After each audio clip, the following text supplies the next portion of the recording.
খাচ্ছিল না কারণ ওনাকে শুকাইতে হবে। আমার রেসপেক্ট বেড়ে গেছে ওনার প্রতি যে ভাই উনি একবার। এবার শাকিব খানকে নিয়ে বেশ জোরালো প্রশংসা করলেন পরিচালক রায়হান রাফি, তুফান সিনেমার পরিচালক রায়হান রাফি। ভাইবাদার্স, গত 2-1 দিন আগে পরিচালক রায়হান রাফির বাবা মারা গিয়েছেন, তার জন্য আমরা সবাই শোকাহত। এবং মেগাস্টার শাকিব খানকে নিয়ে এই মধ্যেই পরিচালক রায়হান রাফি যে প্রশংসা করেছেন, বেশ ভালো আকারের প্রশংসা কিন্তু তিনি শাকিব খানকে নিয়ে করেছেন। বিস্তারিত জানতে সম্পূর্ণ ভিডিওটি দেখে যাবেন এবং আপনাদের মতামত ভিডিওর নিচে কমেন্ট করে জানাবেন। মূলত রায়হান রাফি শাকিব খানের সাথে কাজ করেছে কয়টা? তুফান সিনেমাটি নিয়ে তিনি যেভাবে শাকিব খানকে নিয়ে একটা আশা বেঁধেছিলেন, একটা শাকিব খানকে নতুন জায়গায় প্রেজেন্ট করা কিংবা শাকিব খানকে নিয়ে নতুন চ্যালেঞ্জ গ্রহণ করা, তার সব কিছুতেই তিনি সাকসেসফুল অর্জন করেছে।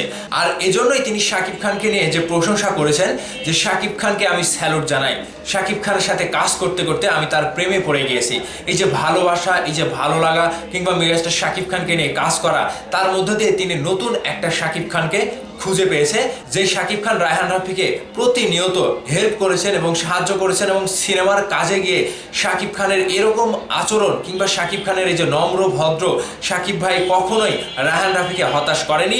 মূলত রাফিকেই তিনি বলেছে যে তুমি কোনো টেনশন করবে না, তোমার যা যা করার আমি নিজেই করে দেবো। এক কথায় শুটিং ইউনিটে শাকিব খান না খেয়ে নিজেকে শুকিয়েছে এবং রায়হান রাফির গল্প অনুযায়ী যেখানে যা লেগেছে শাকিব ভাই বসে থেকে খায়নি। শুটিং ইউনিটে সবাই খেয়েছে কিন্তু শাকিব ভাই বসে থেকে খায়নি।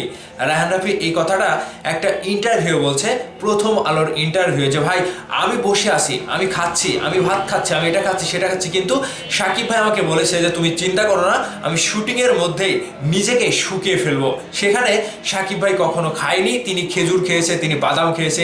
এভাবে কিন্তু রায়হান রাফিকে প্রতিনিয়ত তিনি হেল্প করে গিয়েছে।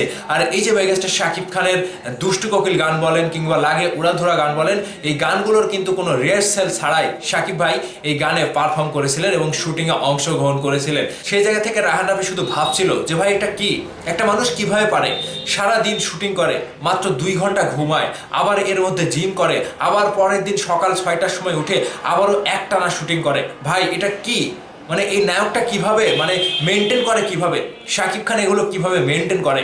পরিচালক রায়হান রাফি নিজেই অবাক হয়ে গিয়েছে যে একটা মানুষ এভাবে রেগুলারিটি মেনটেন করে, সব কিছু মেনটেন করে, নিজেকে শুকিয়ে এর মধ্যে জিম করে, আবার ঘুমায়, আবার এর মধ্যে কাজ করে, এটা কিভাবে সম্ভব? সেই জায়গা থেকে পরিচালক রায়হান রাফি বলছে যে আমি তুফান সিনেমাটি করতে গিয়ে শাকিব ভাইয়ের প্রেমে পড়ে গিয়েছি এবং শাকিব ভাইকে স্যালুট জানাই যে তিনি এই যে এত পরিশ্রম, এত মহানুভবতা এবং এত প্রচেষ্টা নিয়ে তিনি যে কাজ করে যাচ্ছে, এই কাজের জন্য আমি তাকে স্যালুট জানাই। এবং মেগাস্টার শাকিব খানকে নিয়ে তিনি আরও নতুন নতুন কিছু প্ল্যান করেছে, সেই প্ল্যানগুলোও শাকিব ভাই তাকে হেল্প করবে এবং আগামীতে আরও নতুন কোনো সিনেমা, তাণ্ডব হোক কিংবা আরও নতুন কোনো সিনেমা হোক কিংবা তুফান 2 হোক, আমরা পাবো রায়হান রাফির সাথে। তো পরিচালক রায়হান রাফি বেশ ভালোই প্রশংসা করলেন মেগাস্টার শাকিব খানের এবং শাকিব খানকে নিয়ে তিনি যে স্বপ্নটা দেখছেন, সেই স্বপ্নটা আবারও বাস্তবায়ন হোক, আমরা সকল শাকিবিয়ান চাই। কি আপনারা চান না?